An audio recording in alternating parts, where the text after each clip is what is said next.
গতকালও যে ভাড়ায় বাসে উঠেছিলেন সেই ভাড়ায় কি থাকছে? তেলের দাম বেড়েছে, তার প্রভাব শুধু পাম্পে নয়, আপনার পকেটও পড়তে যাচ্ছে। কেন দাম বাড়লো, কী প্রভাব পড়তে যাচ্ছে তা নিয়ে আজকে আমরা আলাপ করব। আপনাদেরকে স্বাগত জানাচ্ছি নিউজ অ্যান্ড নয়েজ। আমি মাহাদি হাসান, আমার সঙ্গে আছেন আমার সহকর্মী মিরাজ মেফিস।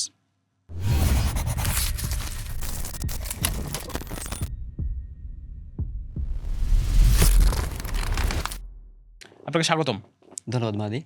কেমন আছেন? আছি আলহামদুলিল্লাহ। তবে তেলের বাজারে যে অবস্থা এবং আজকে সকাল থেকে যেটা শুরু হয়েছে, আসলে জানি না কতক্ষণ ভালো থাকতে পারবো। আচ্ছা, এই যে তেল দাম বাড়ছে, বাড়বে না, বাড়ানো হবে না, বিশ্ববাজারে বাড়ছে, কিন্তু আমরা এখানে একটা ভর্তুকি দিয়ে যাচ্ছি, এমন কিছুর মধ্যে হঠাৎ করে ঘোষণা আসলো তেলের দাম বাড়ছে। সরকার বারবার বলছিল যে তারা ভর্তুকি দেবেন, সেই সিদ্ধান্ত থেকে সরে আসলেন। আসলে কি স্ট্র্যাটেজি কাজ করেছে? এটাকে আগে বাড়ালেই ভালো হতো, নাকি এখন কেন বাড়াচ্ছে, আর এর প্রভাবটাই বা কি? আচ্ছা, যদি শুরু থেকে বলি, আসলে বিএনপি সরকার আসার কিছুদিনের মধ্যেই আসলে যুদ্ধটা শুরু হয়ে গেছে। তো এই জন্য তাদের তেল আনতে যে মধ্যপ্রাচ্য যে সংকটটা শুরু হয়েছিল, সেই সংকটের কারণে তেলের দাম বেড়েছে বিশ্ববাজারে। খুব স্বাভাবিকভাবেই এর প্রভাব পড়ার কথা ছিল খুব দ্রুতই। কিন্তু বিএনপি সরকার যেহেতু এসেই এরকম একটা চ্যালেঞ্জের মুখে পড়েছে, তো তারা চেয়েছিল যে যতক্ষণ পর্যন্ত ভর্তুকি দিয়ে পারা যায় তারা সেটা রক্ষা করবে। কারণ তারা হয়তো ভেবেছিল যে যুদ্ধটা খুব দ্রুত শেষ হয়ে যাবে। কিন্তু সেই পরিস্থিতিতে যখন যাচ্ছে না এবং হরমুজ একদিন বন্ধ করে দিচ্ছে, একদিনই ৪ বার সিদ্ধান্ত পরিবর্তন হলো। সেই জায়গাটা থেকে বোধহয় সরকার সিদ্ধান্ত নিয়েছে যে এই জায়গাটাতে সমন্বয় জরুরি। কারণ আমরা গত মাসের শেষের দিকেও দেখেছি যে আমাদের যে জ্বালানি প্রতিমন্ত্রী ছিলেন অনিন্দ্য ইসলাম অমিত, তিনি বলেছিলেন, আমাদেরকে জানিয়েছিলেন যে প্রতিদিন ১৬৭ কোটি টাকা ভর্তুকি দিতে হচ্ছে, যেটা মাসে ৫,০০০ কোটি টাকা। আর আজকে কিছুক্ষণ আগে হলো যে আমাদের মন্ত্রী বিদ্যুৎ জ্বালানি ও খনিজ সম্পদ প্রতিমন্ত্রী মন্ত্রী ইকবাল হাসান মাহমুদ টুকু যেটা বললেন যে তিনি ইতোমধ্যে সরকার $2 বিলিয়ন এক্সট্রা খরচ করেছে শুধু এই জ্বালানি খাতে। তো এই যে এক্সট্রা ভর্তুকির যে একটা চাপ, এই চাপ থেকে আসলে সরকারকে সরে আসার যে সিদ্ধান্ত, যদিও তিনি আবারও বলেছেন যে যেই পরিমাণ ভর্তুকি তাদের এখনও দিতে হচ্ছে সেই পরিমাণ তারা দাম বাড়াননি। যতটুকু বাড়িয়েছেন, মানে যতটুকু না বাড়ালেই নয়, তারা ঠিক ততটুকুই হয়তো বাড়ানোর চেষ্টা করেছেন। এবং এর পেছনে সরকারের আরেকটা স্ট্র্যাটেজি ছিল যে বিভিন্ন সময় আমরা শুনছিলাম যে তেলের মজুত করা হচ্ছে এবং এইটা রেখে দেয়া হচ্ছে। জ্বালানির দাম বিভিন্ন জায়গায় পেট্রোল অকটেনের দাম ২৫০-৩০০ টাকায় পৌঁছে গেছে। তো এই যে যারা মজুত করে রেখেছিল এবং যাতে ভবিষ্যতে আর এই মজুতটা না করা যায়, সেই জন্য বোধহয় সরকার সরে এসেছে এবং এই জ্বালানি তেলের যে সমন্বয়, এইটার সিদ্ধান্ত হয়েছে। এর পেছনে আরেকটা কারণ থাকতে পারে, কারণ আমরা আসলে এখন ঋণ চাচ্ছি।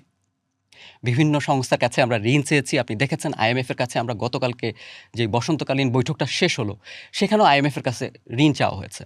তো আইএমএফের ঋণের ক্ষেত্রে কিন্তু সবসময় একটা বড় শর্ত থাকে, ভর্তুকি থেকে সরে আসতে হবে সরকারকে। যেইটা এই সরকারের জন্য একটা চাপ, ২ দিক থেকেই চাপ আসলে। এক হলো, যদি তুমি ঋণ চাও তাহলে তোমাকে ভর্তুকি থেকে সরতে হবে, আর যদি তুমি ভর্তুকি রেখে যাও তাহলে তুমি জনগণের কাছে হয়তো পপুলারিটি পাবা। এখন এই যে ২টা জিনিসের ব্যালেন্স, এইটা একটা নতুন সরকারের জন্য আসলেই চ্যালেঞ্জ।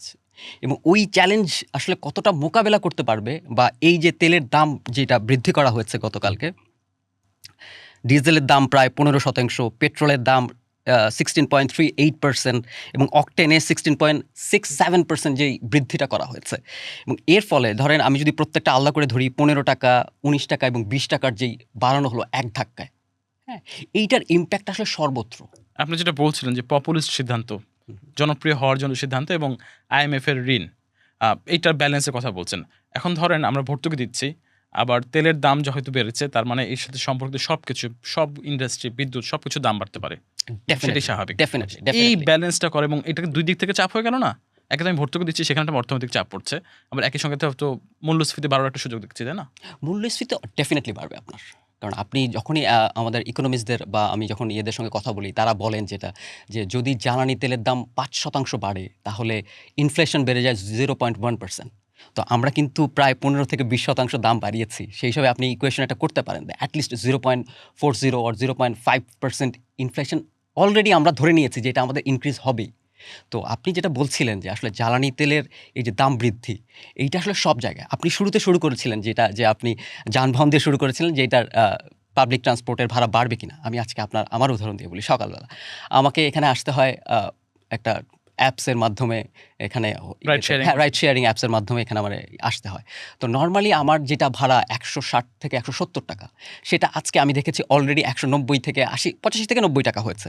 এবং আমার সঙ্গে আমার ড্রাইভার যখন কথা বলেছিলেন, রাইডার, তিনি আমাকে বলেছেন যে আরেকটু ভাড়া না বাড়িয়ে দিলে তিনি আসবেন না, এবং আমাকে সেটা করতে হয়েছে। তার মানে আমি আজকে সকালবেলা আমার মানে এই যে জ্বালানি তেলের বাড়ানোর যে প্রভাবটা 40 টাকা, আমি যদি বলি একদম কাউন্ট করে আপনাকে। এবং আপনি যখন আজকে বাজারে ঢুকবেন, সন্ধ্যায় যদি আপনি বাজার থেকে কিছু কিনতে যান, ডেফিনেটলি আপনি দেখবেন যে সেটার মধ্যেও এই একই জিনিস চলে এসছে।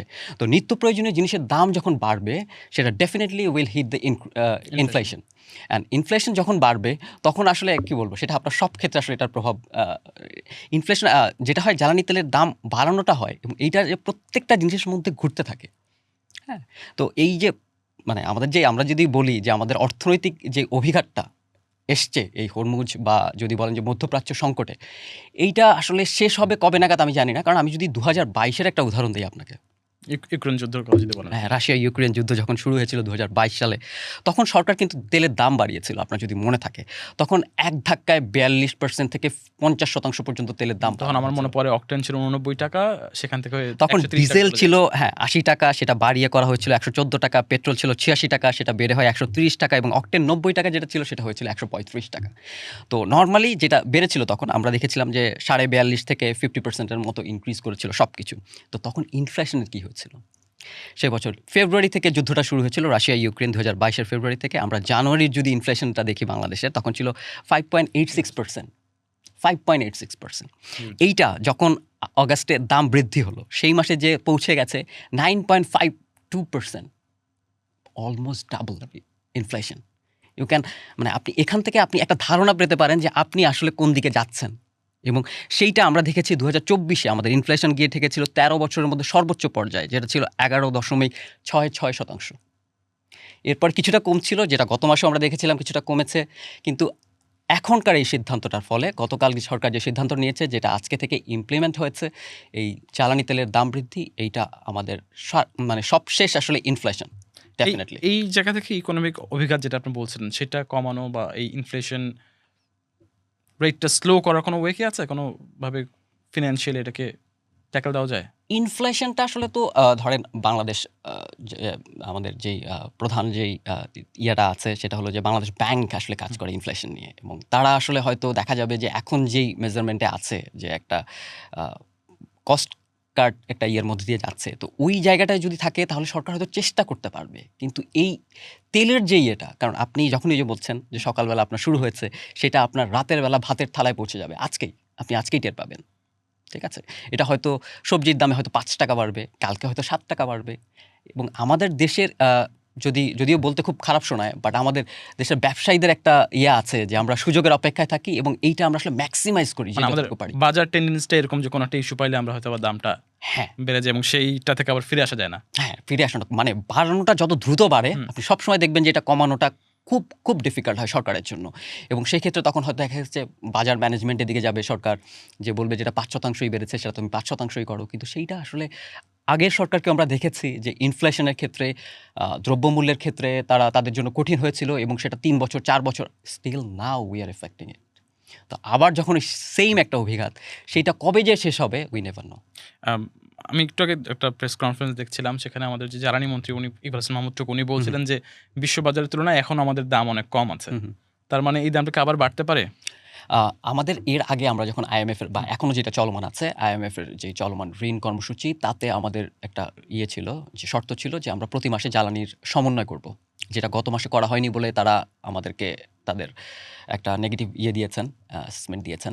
এবং সেইটা আমার মনে হয় যে এই সরকার কন্টিনিউ করবে, এবং প্রতি মাসেই জ্বালানির যে সমন্বয় যেটা শুরু হয়েছে, আজকে হয়তো দেখা গেছে যে গতকালকে যেটা হলো যে 15% to 17%-এর ইয়ে হয়েছে, এইটা প্রতি মাসেই চলতে থাকবে। তবে একটা সুখবর হতে পারে যে ইন্টারন্যাশনাল মার্কেটে জ্বালানির দাম কিছুটা কমতির দিকে ছিল, যেটা 100-তে পৌঁছে গিয়েছিল $100, সেটা 90-তে নেমে এসেছিল।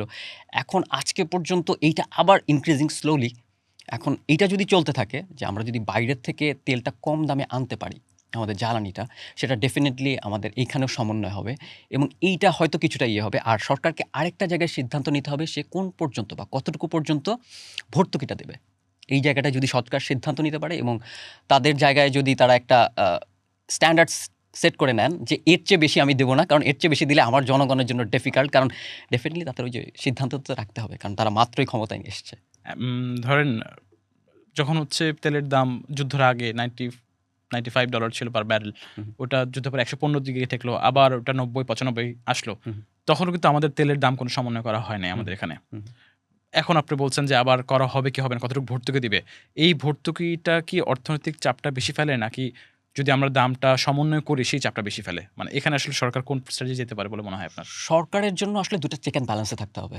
কারণ আপনি এক ধাক্কায় অনেক বেশি বাড়িয়ে দিলে এইটা সব জায়গায় ইমপ্যাক্ট করবে অর্থনীতির আসলে। কারণ ওই যে বললাম ইনফ্লেশন যখন শুরু হবে তখন এইটা সব জায়গায় ইমপ্যাক্ট করবে এবং আপনার সরকার হিসেবে আপনার তো আসলে কাজ জনগণকে স্বস্তি দেয়া। আপনি সেই স্বস্তি যদি দিতে চান আপনাকে জ্বালানি, তারপরে আমাদের বিদ্যুৎটা হয়তো এরপরে নেক্সট আমরা হয়তো দেখব যে বেড়ে গেছে। কারণ যেহেতু তেল বা ইয়ের দাম ডিজেলের বেড়ে দাম গেছে, বাড়লে আসলে হ্যাঁ, বিদ্যুতের দাম বাড়বেই। Definitely that will impact. এবং আরেকটা বড় কারণ যে তেলের দামটা যেভাবে বাড়ানো হয়েছে ডিজেলে, ধরেন ডিজেলে প্রায় ইতিহাসের সর্বোচ্চ দামে রয়েছে এখন আসলে ডিজেল। এর আগে ৳১১৪ ছিল, এবার ৳১১৫ হয়েছে। তো এখন কিন্তু ইয়ের মৌসুম, সেচ মৌসুম। ঠিক আছে? এখন কৃষককে যদি এই এক্সট্রা দামে তেলটা কিনতে হয়, সেটা ডেফিনিটলি সে ওইখান থেকে তুলবে।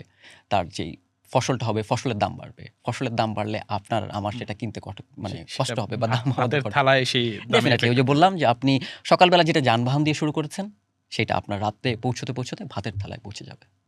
সেটাই নিশ্চয়ই দেখা যাবে আসলে কি যুদ্ধ কত দূর গড়ায়, তেলের দাম হ্যাঁ, কি যুদ্ধের অবস্থা থাকে। সময়টা এইটা হয়তো সরকার ভেবেছিল ফার্স্টে, যেটার কারণে হয়তো তারা বাড়ায়নি দামটা ফার্স্টের দিকে। তারা সমন্বয় করার চেষ্টা করেনি বা চিন্তা করেছিল যে হয়তো আমরা ২-১ মাসের মধ্যে এটা হয়ে গেলে আমরা আমাদের জায়গায় ঠিক থাকবো, জনগণ আমাদেরকে ইয়েটা থাকবে এবং সেটা ডেফিনিটলি হয়তো হতো। কিন্তু এখন যে অবস্থায় এসে যুদ্ধ দাঁড়িয়েছে এবং এইটা অনেকটা হয়ে গেছে কোল্ড ওয়ারের মতো। যে এটা কতদিন লাস্টিং করবে, লং লাস্টিং করবে, কতটুকু ইয়ে হবে। আর আমাদের যে স্পট মার্কেট থেকে আমরা যেভাবে তেল কিনতে হচ্ছে আমাদের বাধ্য হয়ে, এবং সেই ক্ষেত্রে তো আসলেই তেলের দাম অনেক বৃদ্ধি পেয়েছে। তো ওই জিনিসটা যে সমন্বয়, কারণ আপনার রিজার্ভের কথা ভাবতে হবে। আপনি ২০২২ এর কথা যদি মনে রাখেন, তখন কিন্তু আমাদের রিজার্ভ ছিল অনেক। 48 বিলিয়ন পর্যন্ত আমরা পৌঁছে গিয়েছিলাম। সেই রিজার্ভ নেমে এসেছিল বিকজ অফ দিস, এবং সেইটা ইমপ্যাক্ট করেছিল আমার সেই ইনফ্লেশনে। তো এই যে অভিঘাতটা তখনকার ২০২২ এর কথা যদি আপনি চিন্তা করেন, ২০২৪ এ এসে ২৬ এ এসে সেইটা could be much more harder. সেটাই, যুদ্ধ যেহেতু অনিশ্চিত, যুদ্ধের ফল যেহেতু অনিশ্চিত, আমরা এখন বলতে পারছি না আসলে কোন জায়গায় দাঁড়াবে, কোথায় গিয়ে ঠেকবে। আমরা দেখব কোথায় হচ্ছে, কি হচ্ছে, এবং সেটা নিয়ে আলাপ করবো। আপনাকে অনেক ধন্যবাদ আমাদের সঙ্গে যুক্ত হওয়ার জন্য। থ্যাংক ইউ মাদি। অনেক ধন্যবাদ আমাদের সঙ্গে থাকার জন্য। আমাদের আলাপ চলবে। আপনারা আমাদের সোশ্যাল মিডিয়া হ্যান্ডেলগুলো ফলো করবেন, কমেন্ট করে জানাবেন কি অবস্থায় আছেন, কি দেখছেন, কি দেখতে চান। কারণ আমরা চাই কথা চলুক।